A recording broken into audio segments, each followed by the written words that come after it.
ಐದನೇ ಪ್ರಶ್ನೆ ನೋಡೋಣ ಮಕ್ಕಳೇ. ಚಿತ್ರದಲ್ಲಿ ತೋರಿಸಿರುವಂತೆ ಒಂದು ಘನ ಸಿಲಿಂಡರ್ನ ಪಾದದ ತ್ರಿಜ್ಯಕ್ಕೆ ಸಮನಾದ ತ್ರಿಜ್ಯಗಳಿರುವ ಎರಡು ಘನ ಶಂಕುಗಳನ್ನು ಅದರಿಂದ ಕೊರೆದು ಹೊರತೆಗೆಯಲಾಗಿದೆ. ಶಂಕುಗಳ ಘನಫಲಗಳ ಅನುಪಾತ 2:1 ಆಗಿದೆ. ಸಿಲಿಂಡರ್ನ ವ್ಯಾಸ ಮತ್ತು ಎತ್ತರಗಳು ಕ್ರಮವಾಗಿ 6 ಸೆಂಟಿಮೀಟರ್ ಮತ್ತು 21 ಸೆಂಟಿಮೀಟರ್ ಆಗಿದ್ದರೆ ಶಂಕುಗಳ ಎತ್ತರ ಮತ್ತು ಘನಫಲಗಳನ್ನು ಕಂಡುಹಿಡಿಯಿರಿ ಹಾಗೂ ಸಿಲಿಂಡರ್ನಿಂದ ಶಂಕುಗಳನ್ನು ಕೊರೆದು ನಂತರ ಉಳಿಯುವ ಭಾಗದ ಘನಫಲವನ್ನು ಕಂಡುಹಿಡಿಯಿರಿ. ನೋಡಿ ಮಕ್ಕಳೇ, ಇಲ್ಲಿ ಒಂದು ಸಿಲಿಂಡರ್ನಾಕಾರದ ಮರ ಇದೆ ಅಥವಾ ಯಾವುದಾದ್ರು ಒಂದು ವಸ್ತು ಇದೆ ಅಂತ ಅಂದ್ಕೊಳ್ಳಿ. ಅದರಲ್ಲಿ ಎರಡು ಶಂಕುಗಳನ್ನು ಕೊರೆದು ಹೊರತೆಗೆದಿದ್ದಾರಂತೆ. ಶಂಕುಗಳ ಘನಫಲಗಳ ಅನುಪಾತವನ್ನು ಅವರು ನಿಮಗೆ ಕೊಟ್ಟಿದ್ದಾರೆ 2:1 ಅಂತ. ಸಿಲಿಂಡರ್ನ ವ್ಯಾಸವನ್ನು ಕೊಟ್ಟಿದ್ದಾರೆ ಮಕ್ಕಳೇ, ಮತ್ತು ಎತ್ತರವನ್ನು ಕೊಟ್ಟಿದ್ದಾರೆ. ಹಾಗೆಯೇ ಸಿಲಿಂಡರ್ನಿಂದ ಶಂಕುಗಳನ್ನು ಕೊರೆದು ತೆಗೆದ ಮೇಲೆ ಎಷ್ಟು ಭಾಗ ಉಳ್ಕೊಳ್ಳುತ್ತೆ ಅದರ ಘನಫಲವನ್ನು ಅವರು ಕಂಡುಹಿಡಲಿಕ್ಕೆ ಕೇಳಿರುವಂಥದ್ದು. ಸರಿನಾ ಮಕ್ಕಳ? ಏನೇನು ಕೊಟ್ಟಿದ್ದಾರೆ ಮಕ್ಕಳೇ? ವ್ಯಾಸ ಕೊಟ್ಟಿದ್ದಾರೆ ನೋಡಿ ಮಕ್ಕಳೇ. ವ್ಯಾಸ ಎಷ್ಟು? ಡಿ 6 ಸೆಂಟಿಮೀಟರ್ನ ಕೊಟ್ಟಿದ್ದಾರೆ. ವ್ಯಾಸವನ್ನು ಏನಂತ ಬರ್ಕೊಳ್ತೀರಾ? 6 ಸೆಂಟಿಮೀಟರ್. ನಮಗೆ ತ್ರಿಜ್ಯ ಬೇಕು ಅಂತಂದರೆ D/2 ಮಾಡಿ ಮಕ್ಕಳೇ. D/2. ಡಿ ಅಂದರೆ 6/2 = 3 ಸೆಂಟಿಮೀಟರ್ ಆಗುತ್ತೆ. ಸಿಲಿಂಡರ್ನ ಎತ್ತರವನ್ನು ಕೊಟ್ಟಿದ್ದಾರೆ 21 ಸೆಂಟಿಮೀಟರ್, ಅದನ್ನು ಬರ್ಕೊಂಡಿದ್ದೀವಿ. ಈಗ ಶಂಕುಗಳ ಎತ್ತರಗಳು ಒಂದು ಕ್ಯಾಪಿಟಲ್ H ಅಂತ ತೊಗೊಳ್ತೀನಿ ಮತ್ತು ಇನ್ನೊಂದನ್ನು ಸ್ಮಾಲ್ h ಅಂತ ತೊಗೊಳ್ತೀನಿ ಮಕ್ಕಳೇ. ನೋಡಿ, ಇಲ್ಲಿಂದ ಇಲ್ಲಿಗಿರುವಂತಹ ದೂರವನ್ನು ನಾವು H ಅಂತ ಕರಿತೀವಿ. ದೊಡ್ಡ ಶಂಕುವಿನ ಎತ್ತರವನ್ನು ನಾನು ಕ್ಯಾಪಿಟಲ್ H ಅಂತ ತೊಗೊಂಡಿದ್ದೀನಿ. ಇನ್ನೊಂದು ಚಿಕ್ಕ ಶಂಕುವಿನ ಎತ್ತರವನ್ನು ಸ್ಮಾಲ್ h ಅಂತ ತೊಗೊಂಡಿದ್ದೀನಿ ಮಕ್ಕಳೇ. ಇವೆರಡನ್ನು ಸೇರಿಸಿದ್ರೆ 21 ಸೆಂಟಿಮೀಟರ್ ಬರುತ್ತೆ ಮಕ್ಕಳೇ. ಯಾಕೆಂತಂದರೆ ಸಿಲಿಂಡರ್ ಆಕೃತಿಯ ಎತ್ತರವನ್ನು ಕೊಟ್ಟಿದ್ದಾರೆ 21 ಸೆಂಟಿಮೀಟರ್. ಹಾಗಾದರೆ ಇಲ್ಲಿಂದ ಇಲ್ಲಿಗೆ ಕ್ಯಾಪಿಟಲ್ H, ಇಲ್ಲಿಂದ ಇಲ್ಲಿಗೆ ಸ್ಮಾಲ್ h ಆದರೆ ಈ ಕ್ಯಾಪಿಟಲ್ H ಮತ್ತು ಸ್ಮಾಲ್ hನ ಕೂಡಿಸಿದ್ರೆ 21 ಸೆಂಟಿಮೀಟರ್ ಬರುತ್ತೆ. ಹಾಗಾಗಿ H + H = 21 ಅಂತ ಬರ್ಕೊಳ್ಬೋದು. ಇಲ್ಲಿ ಕ್ಯಾಪಿಟಲ್ H ಬೇಕು ಅಂತಂದರೆ 21ರಿಂದ ಈ ಸ್ಮಾಲ್ hನ ಕಳೆದ್ರೆ ನಮಗೆ ಸಿಗುತ್ತೆ ಮಕ್ಕಳೇ. ಹಾಗಾದರೆ ಶಂಕುಗಳ ಘನಫಲಗಳ ಅನುಪಾತವನ್ನು ಅವ್ರು ಕೊಟ್ಟಿರುವಂಥದ್ದು. ಈ ದತ್ತಾಂಶವನ್ನು ತಗೊಂಡು ನಾವು ಕ್ಯಾಲ್ಕುಲೇಷನ್ನ ಮಾಡ್ತಾ ಹೋಗೋಣ ಮಕ್ಕಳೇ. ಶಂಕುಗಳ ಘನಫಲಗಳ ಅನುಪಾತ 2:1. ಶಂಕುವಿನ ಘನಫಲದ ಸೂತ್ರ ಏನು? 1/3 πr² ಅನ್ನೋದು ಮಕ್ಕಳೇ. ಇಲ್ಲಿ ಎರಡು ಶಂಕುಗಳಿರೋದ್ರಿಂದ ಈ ಎರಡು ಶಂಕುಗಳಲ್ಲಿ ಇದರ ಎತ್ತರ ಹೆಚ್ಚು, ಕ್ಯಾಪಿಟಲ್ H, ಇದರ ಎತ್ತರ ಸ್ಮಾಲ್ h ಆಗಿರೋದ್ರಿಂದ ನೋಡಿ 1/3 πr² capital H = 1/3 πr² small h ಬರ್ಕೊಂಡಿದ್ದೀನಿ. ಸರಿನಾ ಮಕ್ಕಳ? = 2:1 ಅಂತ ಬರ್ಕೊಳ್ತೀವಿ. ಈಗ ಇದನ್ನು ಸಿಂಪ್ಲಿಫಿಕೇಶನ್ ಮಾಡ್ತಾ ಹೋದರೆ ಏನಾಗುತ್ತೆ ಮಕ್ಕಳೇ? ನೋಡಿ, 1/3 πr² ಕ್ಯಾಪಿಟಲ್ H ಇಷ್ಟು ಇರೋದನ್ನು ಡಿವೈಡ್ ಬೈ ಚಿಹ್ನೆಯನ್ನು ಬರ್ಕೋಬೇಕು. 1/3 πr² ಸ್ಮಾಲ್ hನ ಬರ್ಕೊಂಡು = 2:1 2/1 ಅಂತ ಬರ್ಕೊಳ್ತೀವಿ ಮಕ್ಕಳೇ. ಈಗ ನೋಡಿ, ಇದರಲ್ಲಿ ಸಿಮಿಲರ್ ಆಗಿರೋವಂಥದ್ದೇನು? 1/3 ಸಿಮಿಲರ್ ಇದೆ, ಪೈ ಸೇಮ್ ಇದೆ, r² ಸೇಮ್ ಇರೋದ್ರಿಂದ ಇವಿಷ್ಟನ್ನು ನಾವು ಕ್ಯಾನ್ಸಲ್ ಮಾಡಿಕೊಂಡ್ರೆ ಉಳಿದಿದ್ದೇನೆ ಮಕ್ಕಳೇ. ನೋಡಿ, ಇದಿಷ್ಟು ಕ್ಯಾನ್ಸಲ್ ಆದರೆ H/H ಉಳ್ಕೊಳ್ಳುತ್ತೆ = 2/1 ಹಾಗೆ ಉಳ್ಕೊಳ್ಳುತ್ತೆ ಮಕ್ಕಳೇ. H × 1 ಕ್ರಾಸ್ ಮಲ್ಟಿಪ್ಲಿಕೇಶನ್ ಮಾಡಿ, H × 1 H ಆಗುತ್ತೆ = 2 × ಸ್ಮಾಲ್ h 2H ಆಗುತ್ತೆ ಮಕ್ಕಳೇ. H = 2H ಅಂತ ಬಂತು. ಈಗ ಕ್ಯಾಪಿಟಲ್ H ಅಂತಂದರೆ ಇಲ್ಲಿ ನೋಡಿ ಮಕ್ಕಳೇ, 21 - ಸ್ಮಾಲ್ h ಅಂತ ಬರ್ಕೊಂಡಿದ್ದೀರಿ, ಹೌದಲ್ವಾ? ಹಾಗಾದರೆ ಈ H ಬದಲಿಗೆ 21 - H ಅಂತ ಬರೀಬೋದಾ? = 2Hನ ಹಾಗೆ ಬರ್ಕೊಂಡಿದ್ದೀನಿ ಮಕ್ಕಳೇ. ಈ -Hನ ಈ ಕಡೆ ಕಳಿಸಿ ಮಕ್ಕಳು, 2H ಪಕ್ಕಕ್ಕೆ ಕಳಿಸಿದ್ರೆ +H ಆಗುತ್ತೆ. ಅಂದರೆ 21 ಹಾಗೇ ಇರಲಿ = 2Hನ ಹಾಗೆ ಬರ್ಕೊಂಡು ಈ -Hನ ಈ ಕಡೆ ಕಳಿಸಿದ್ರೆ +H ಆಗಿರುತ್ತೆ. 21 = 2H + H ಆಯಿತು. ಇಲ್ಲಿ ನೋಡಿ ಮಕ್ಕಳೇ, ಸಜಾತಿಯ ಪದಗಳಾಯಿತು. 2H ಇದೆ, ಇಲ್ಲಿ 1H ಇದೆ, ಕೂಡಿಸಿದ್ರೆ 3H ಆಗುತ್ತೆ. 3H = 21ನ ಈ ಕಡೆ ಬರ್ಕೊಂಡಿದ್ದೀನಿ. 3H = ಎಷ್ಟು ಬಂತು ಮಕ್ಕಳೇ? 21 ಬಂತು. ಹಾಗಾದರೆ H = ಈ 21ನ ಈ 3 ಡಿವೈಡ್ ಮಾಡುತ್ತೆ, ಯಾಕೆಂದರೆ ಇಲ್ಲಿ ಮಲ್ಟಿಪ್ಲೈ ಮಾಡ್ತಾ ಇದೆ, ಸೊ ಈ ಕಡೆ ಬಂದರೆ ಡಿವೈಡ್ ಮಾಡುತ್ತೆ. H = 21/3 ಆಗುತ್ತೆ ಮಕ್ಕಳೇ. 3ಯಿಂದ 21ನ್ನು ಕ್ಯಾನ್ಸಲ್ ಮಾಡಿದ್ರೆ 3 7s 21 ಬರುತ್ತೆ. ದೇರ್ಫೋರ್ H = ಎಷ್ಟು ಬಂತು ಮಕ್ಕಳೇ? 7 ಸೆಂಟಿಮೀಟರ್ ಬಂತು. ಸ್ಮಾಲ್ h 7 ಸೆಂಟಿಮೀಟರ್ ಬಂದರೆ ನೋಡಿ, ಇಲ್ಲಿಗೆ ಸಬ್ಸ್ಟಿಟ್ಯೂಟ್ ಮಾಡ್ಬೋದು. H = 21 - ಸ್ಮಾಲ್ h ಆಗಿರೋದ್ರಿಂದ H is equal to 21 minus ಎಚ್ನ ಹಾಗೆ ಬರ್ಕೊಂಡು ಈಸ್ ಈಕ್ವಲ್ ಟು 21 ಹಾಗೆ ಬರ್ಕೊಂಡಿದ್ದೀವಿ, ಮೈನಸ್ ಹಾಗೆ ಬರ್ಕೊಂಡಿದ್ದೀನಿ. ಎಚ್ ಅಂದರೆ ಎಷ್ಟು ಬಂತು ಮಕ್ಕಳೇ? 7 ಬಂದಿದೆ, ಅದನ್ನು ಬರ್ಕೊಂಡಿದ್ದೀನಿ. 21ರಲ್ಲಿ 7 ಕಳೆದ್ರೆ ಎಷ್ಟು ಬಂತು? 14 ಸೆಂಟಿಮೀಟರ್ ಬಂತು. ನಿಮಗೆ ದೊಡ್ಡ ಶಂಕುವಿನ ತ್ರಿಜ್ಯ 14 ಸೆಂಟಿಮೀಟರ್ ಬಂತು, ಚಿಕ್ಕ ಶಂಕುವಿನ ತ್ರಿಜ್ಯ 7 ಸೆಂಟಿಮೀಟರ್ ಬಂದಿದೆ. ಶಂಕುಗಳ ಎತ್ತರಗಳು ಎಷ್ಟು ಬಂತು ಮಕ್ಕಳೇ? ಒಂದು 14 ಸೆಂಟಿಮೀಟರು, ಇನ್ನೊಂದು 7 ಸೆಂಟಿಮೀಟರ್ ಆಗಿದೆ. ಈಗ ಘನಫಲ ಎಷ್ಟಿದೆ ಅಂತ ಕಂಡುಹಿಡ್ಕೊಳ್ಳೋಣ ಮಕ್ಕಳೇ. ಎತ್ತರ ಕ್ಯಾಪಿಟಲ್ ಎಚ್ ಇರುವ ಶಂಕುವಿನ ಘನಫಲದ ಸೂತ್ರ ಏನು? 1/3 pi R square capital H is equal to 1/3 ಹಾಗೆ ಬರೀರಿ, ಇಂಟು ಪೈ ಅಂದರೆ 22/7 ಬರ್ಕೊಂಡಿದ್ದೀವಿ, ಇಂಟು ಆರ್ ಅಂದರೆ ಎಷ್ಟು ಮಕ್ಕಳೇ? 3 ಸೆಂಟಿಮೀಟರ್ ಅಲ್ವಾ? 3 ಇಂಟು 3 ಇಂಟು ಕ್ಯಾಪಿಟಲ್ ಎಚ್ ಎಷ್ಟು ಬಂತು ಮಕ್ಕಳೇ? 14 ಬಂದಿದೆ, 14ನ್ನು ಹಾಗೆ ಬರ್ಕೊಂಡು. ಈಗ 7ರಿಂದ 14 ಕ್ಯಾನ್ಸಲ್ ಆಗುತ್ತೆ, 7 1 7 ಎಲ್ಲ 14. ನಂತರ ಈ 3 ಕ್ಯಾನ್ಸಲ್ ಆಗಿರುತ್ತೆ ನೋಡಿ. 22 ಈ 3 ಗುಣಿಸಿ ಮಕ್ಕಳೇ, ಇಲ್ಲ ಅಂತಂದರೆ 3 ಮತ್ತು 2 ಗುಣಿಸಿ, 3 2 6 ಆಗುತ್ತೆ. ಈ 22 1 22 ಹಾಗೆ ಬರ್ಕೊಳ್ತೀವಿ. 22 6 ಗುಣಿಸಿದ್ದು 132 ಸೆಂಟಿಮೀಟರ್ ಕ್ಯೂಬ್ ಬರುತ್ತೆ. ನಂತರ ಸ್ಮಾಲ್ ಎಚ್ ಇರುವಂತಹ ಶಂಕುವಿನ ಘನಫಲ, ಇದರ ಸೂತ್ರ ಏನು ಮಕ್ಕಳೇ? 1/3 pi R square small H is equal to 1/3 ಹಾಗೆ ಇರಲಿ, ಇಂಟು ಪೈ ಅಂದರೆ 22/7 ಇಂಟು ಆರ್ ಅಂದರೆ ಏನು ಮಕ್ಕಳೇ? 3 ಇಂಟು 3 ಇಂಟು ಸ್ಮಾಲ್ ಎಚ್ ಎಷ್ಟು ಬಂದಿತ್ತು ಮಕ್ಕಳೇ? 7 ಬಂದಿದೆ ನೋಡಿ. 7 7 ಕ್ಯಾನ್ಸಲ್ ಆಗುತ್ತೆ, 3 3 ಕೂಡ ಕ್ಯಾನ್ಸಲ್ ಆಗುತ್ತೆ. ಇನ್ನು ಉಳಿದಿದ್ದಿಲ್ಲಿ 22 ಮತ್ತು 3, 22 ಇಂಟು 3 ಗುಣಿಸಿದ್ದು ಎಷ್ಟು ಬರುತ್ತೆ ಮಕ್ಕಳೇ? 66 ಸೆಂಟಿಮೀಟರ್ ಕ್ಯೂಬ್ ಬಂತು. ಈಗ ಶಂಕುಗಳ ಘನಫಲಗಳ ಮೊತ್ತ, ಒಟ್ಟು ಶಂಕುಗಳ ಘನಫಲಗಳ ಮೊತ್ತ ಅಂದರೆ ಅವೆರಡನ್ನು ಕೂಡಬೇಕು. 132 ಅನ್ನೋದು ಒಂದು ಬಂದಿದೆ, ಪ್ಲಸ್ 66 ಅನ್ನೋದೊಂದು ಹಾಕ್ಕೊಂಡು ಕೂಡಿ ಮಕ್ಕಳೇ 198 ಸೆಂಟಿಮೀಟರ್ ಕ್ಯೂಬ್ ಬಂತು. ಟೋಟಲ್ ಆಗಿ ಎರಡೂ ಶಂಕುಗಳ ಘನಫಲ ಎಷ್ಟು ಬಂತು ಮಕ್ಕಳೇ? 198 ಸೆಂಟಿಮೀಟರ್ ಕ್ಯೂಬ್ ಬಂದಿದೆ. ಈಗ ಉಳಿಯುವ ಭಾಗದ ಘನಫಲವನ್ನು ನಾವು ಕಂಡುಹಿಡಿಯಬೇಕು. ಉಳಿಯುವ ಭಾಗದ ಘನಫಲ ಅಂದರೆ ನೋಡಿ, ಸಿಲಿಂಡರ್ನ ಘನಫಲವನ್ನು ಫಸ್ಟ್ ಕಂಡುಹಿಡ್ಕೊಳ್ಬೇಕು.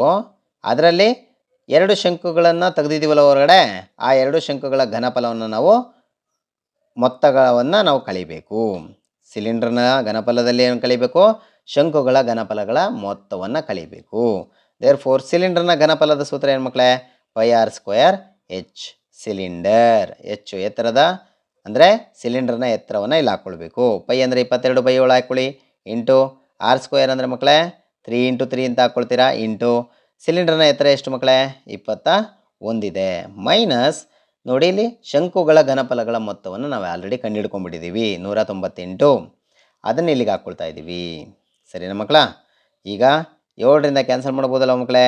7ರಿಂದ 7 3 21 ನೋಡಿ, ಇಲ್ಲಿ 22 ಮತ್ತು 3 ಗುಣಿಸಿದ್ದು ಎಷ್ಟು ಬಂತು ಮಕ್ಕಳೇ? 66 ಆಗುತ್ತೆ, ಇಂಟು ಈ 3 ಮತ್ತು 3 ಗುಣಿಸಿದ್ದು 9 ಬರುತ್ತೆ, ಮೈನಸ್ 198 ಹಾಗೆ ಬರ್ಕೊಳ್ಳಿ, ಈಸ್ ಈಕ್ವಲ್ ಟು 66 ಮತ್ತು 9 ಗುಣಿಸಿದ್ದು 594 ಬರುತ್ತೆ, ಮೈನಸ್ 198 ಹಾಗೆ ಬರೀರಿ. ಇವೆರಡನ್ನು ಕಳೆದ್ರೆ ನಿಮಗೆ 396 ಸಿಗುತ್ತೆ. ದೇರ್ಫೋರ್ ಉಳಿಯುವ ಭಾಗದ ಘನಫಲ ಎಷ್ಟಾಯಿತು ಮಕ್ಕಳೇ? 396 ಸೆಂಟಿಮೀಟರ್. 6ನೇ ಪ್ರಶ್ನೆಯನ್ನು ನೋಡೋಣ ಮಕ್ಕಳೇ. ಒಂದು ಆಯತಾಕಾರದ ಮರದ ಬ್ಲಾಕ್ನ ಉದ್ದ 40 ಸೆಂಟಿಮೀಟರ್, ಅಗಲ 30 ಸೆಂಟಿಮೀಟರ್ ಮತ್ತು ಎತ್ತರ 7.5 ಸೆಂಟಿಮೀಟರ್ ಆಗಿದೆ. ಈ ಬ್ಲಾಕ್ನಿಂದ 10 ಸೆಂಟಿಮೀಟರ್ ತ್ರಿಜ್ಯದ ಶಂಕುವಿನಾಕಾರವನ್ನು ಚಿತ್ರದಲ್ಲಿ ತೋರಿಸಿರುವಂತೆ ಕೊರೆದು ಹೊರತೆಗೆಯಲಾಗಿದೆ.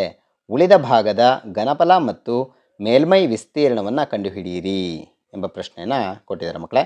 ಚಿತ್ರವನ್ನು ಅಬ್ಸರ್ವ್ ಮಾಡಿ ಮಕ್ಕಳೇ. ಇಲ್ಲೊಂದು ಆಯತಾಕಾರದ ಮರದ ಬ್ಲಾಕ್ನ ಚಿತ್ರವನ್ನು ಕೊಟ್ಟಿದ್ದಾರೆ. ಇದರೊಳಗಿಂದ ಒಂದು ಶಂಕುವಿನಾಕಾರವನ್ನು ಏನು ಮಾಡಿದ್ದಾರೆ? ಕೊರೆದು ಹೊರ ತೆಗೆದಿದ್ದಾರಂತೆ. ಈ ರೀತಿ ತೆಗೆದ ಮೇಲೆ ಉಳಿದಂತಹ ಭಾಗದ ಘನಫಲವನ್ನು ಕಂಡುಹಿಡಿಯಬೇಕು, ಜೊತೆಗೆ ಮೇಲ್ಮೈ ವಿಸ್ತೀರ್ಣವನ್ನು ಕೂಡ ಕಂಡುಹಿಡಿಯಬೇಕು. ನೋಡಿ, ಆಯತಾಕಾರದ ಬ್ಲಾಕ್ನ ಉದ್ದ ಎಲ್ ಅಂತ ತಗೊಳ್ತಾವೆ, 40 ಸೆಂಟಿಮೀಟರ್ ಅಂತ ಕೊಟ್ಟಿದ್ದಾರೆ.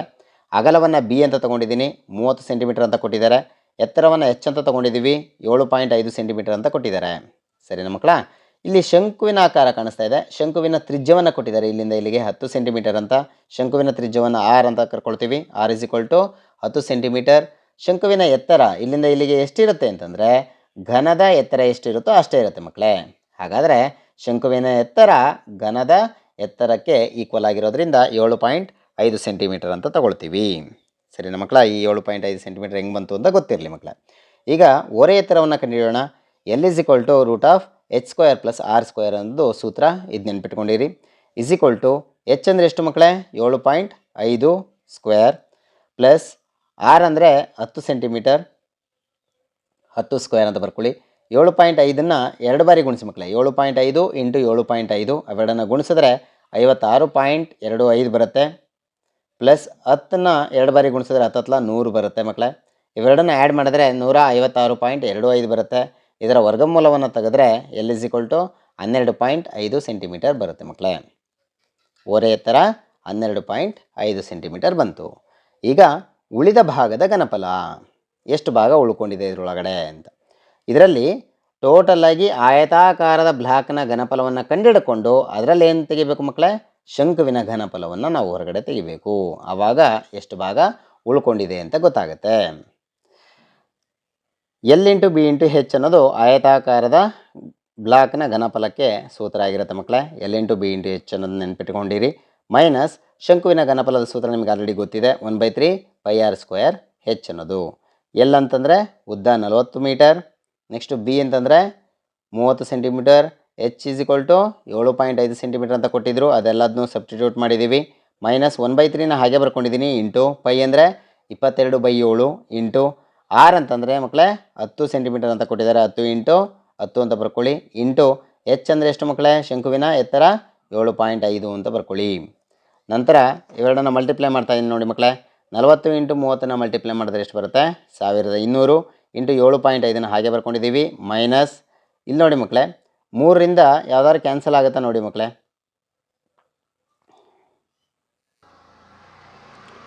ನೋಡಿ ಮಕ್ಕಳೇ, ಇಲ್ಲಿ 3ರಿಂದ 7.5ನ ಕ್ಯಾನ್ಸಲ್ ಮಾಡ್ಬೋದು. 3 1 3, 3 2 6, ಇಲ್ಲಿ 1 ಉಳ್ಕೊಂಡಿದೆ ಮಕ್ಕಳೇ. 15 ಆಯಿತು. 3 5 15, 2.5 ಆವರ್ತಿ ಕ್ಯಾನ್ಸಲ್ ಆಗುತ್ತೆ. ಇದನ್ನು ಹಾಗೆ ಬರ್ಕೊಂಡಿದ್ದೀನಿ. ಇಲ್ಲಿ 22 ಮತ್ತು 10 ಮತ್ತು 10 ಇವಿಷ್ಟನ್ನು ಗುಣಿಸಿದ್ದು ನಿಮಗೆ 2200 ಸಿಗುತ್ತೆ ಮಕ್ಕಳೇ. 2200 ಇಂಟು 2.5 ಡಿವೈಡ್ ಬೈ ಇಲ್ಲಿ 7 ಉಳ್ಕೊಂಡಿದೆ, ಅದನ್ನು ಬರ್ಕೊಳ್ಳಿ. ಇವೆರಡನ್ನು ಗುಣಿಸಿದ್ದು 9000 ಸಿಗುತ್ತೆ. ಮೈನಸ್ ಇವೆರಡನ್ನು ಗುಣಿಸಿದ್ದು 5500 ಬರುತ್ತೆ. ಡಿವೈಡ್ ಬೈ 7ನ ಹಾಗೆ ಬರ್ಕೊಂಡಿದ್ದೀನಿ. 9000ನ ಹಾಗೆ ಬರ್ಕೊಂಡು ಮೈನಸ್ ಇವೆರಡನ್ನು ಡಿವೈಡ್ ಮಾಡಿದ್ದು ಅಂದರೆ 7ರಿಂದ ಭಾಗಿಸಿದಾಗ ನೀವು ಎಷ್ಟನ್ನು ಹೊಂದುತ್ತೀರಿ ಮಕ್ಕಳೇ? 785.71 ಬರುತ್ತೆ. ಇವೆರಡನ್ನು ಕಳೆದ್ರೆ ನಿಮಗೆ ಉಳಿದ ಭಾಗದ ಘನಫಲ ಸಿಗುತ್ತೆ. ಉಳಿದ ಭಾಗದ ಘನಫಲ ಎಷ್ಟಾಯಿತು ಮಕ್ಕಳೇ? 8214.29 ಸೆಂಟಿಮೀಟರ್ ಕ್ಯೂಬ್.